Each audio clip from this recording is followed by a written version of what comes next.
Primera de Juan, capítulo 5, verso 4 dice, porque todo lo que es nacido de Dios vence al mundo, y esta es la victoria que ha vencido al mundo, nuestra fe. Hoy es jueves 13 de mayo del año 2020. El día está hermoso, un verdadero escenario de alegría, de paz y de amor para la gloria de Dios y para nuestra bendición. Estamos estudiando el privilegio de ser hijo de Dios y lo estamos haciendo con extractos de los principios detallados en mi libro con el mismo título. Ser un hijo de Dios significa que hemos vencido al mundo. Vencer al mundo significa que ya no estamos bajo las leyes que operan en el mundo, porque esas leyes son el resultado del pecado y la muerte. En Romanos capítulo 8, versos 1 y 2 dice, ahora pues, ninguna condenación hay para los que están en Cristo Jesús, los que no andan conforme a la carne, sino conforme al Espíritu, porque la ley del Espíritu de vida en Cristo Jesús me ha librado de la ley del pecado y de la muerte. Amados, la ley del pecado y de la muerte incluye todo lo que es maldición para el hombre, como lo es el dolor, el sufrimiento, la miseria, la escasez, la enfermedad, la pobreza, el miedo, el rechazo, la muerte y todo lo que proviene de las tinieblas. Esa ley comenzó a operar desde el momento que el hombre decidió desobedecerle a Dios en el jardín del Edén y perdió la vida eterna.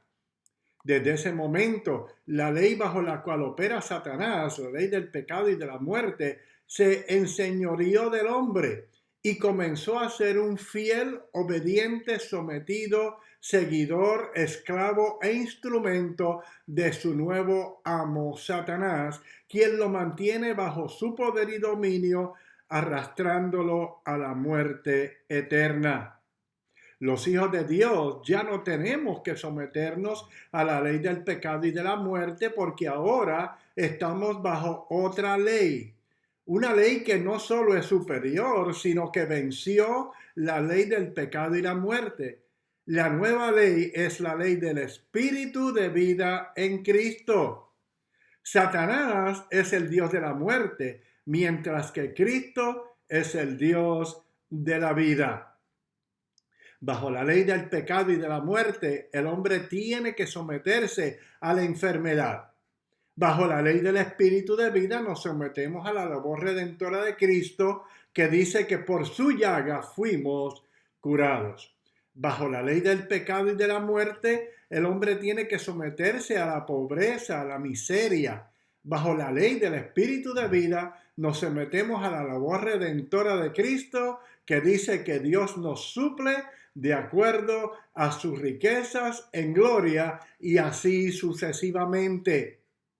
Amados, Cristo recuperó para nosotros la relación y la comunión con Dios que el primer Adán había perdido. ¿Y sabes qué? Nos hizo un gran depósito de bendiciones en nuestra cuenta del Banco Celestial para que hagamos retiros o egresos a nuestro favor. En Romanos capítulo 6, verso 14 al 18 dice, porque el pecado no se enseñoreará de vosotros, pues no estáis bajo la ley, sino bajo la gracia. ¿Qué pues? ¿Pecaremos porque no estamos bajo la ley, sino bajo la gracia? En ninguna manera.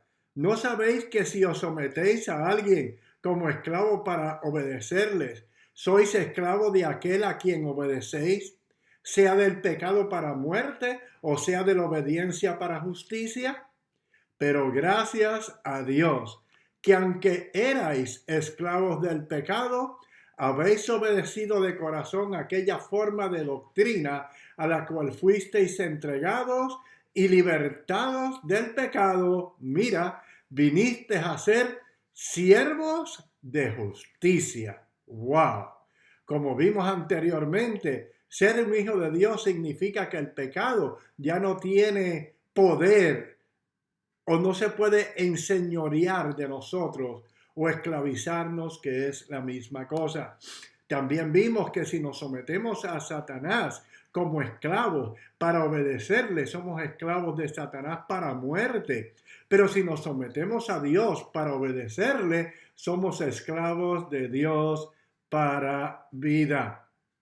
También vimos que aunque éramos esclavos del pecado, fuimos libres de la potestad de las tinieblas por medio primero del arrepentimiento y segundo por medio del perdón de Dios, que es definitivo. Esto lleva a los hijos de Dios a otro nivel espiritual, a otra dimensión espiritual. Esto es llegar a ser siervos de justicia. Llegar a ser siervos de justicia significa que no es solo una meta que nos lleva a un fin, sino un caminar de día en día con el Señor. Es una posición de altura donde Satanás no nos puede alcanzar. Significa servir a la justicia, ser instrumentos de justificación, ser ganadores de vida, ser propagadores del reino, ser heraldos de Dios. Significa ser enemigo de las injusticias y agentes de Cristo en la tierra. Significa ser obreros que no tenemos por qué avergonzarnos, que usamos trabajando para Dios bien la palabra de verdad para que otras vidas también sean justificadas. Significa ser esclavos de Jesucristo, nuestro Rey justo y justificador, que continúa viviendo y haciendo justicia a través de nosotros. Y esas, mis amados, son excelentes noticias, no solo para regocijarte con ellas, sino para que las disfrutes desde aquí hasta la eternidad. Mi nombre es Miguel Puy, de la Universidad Gilio.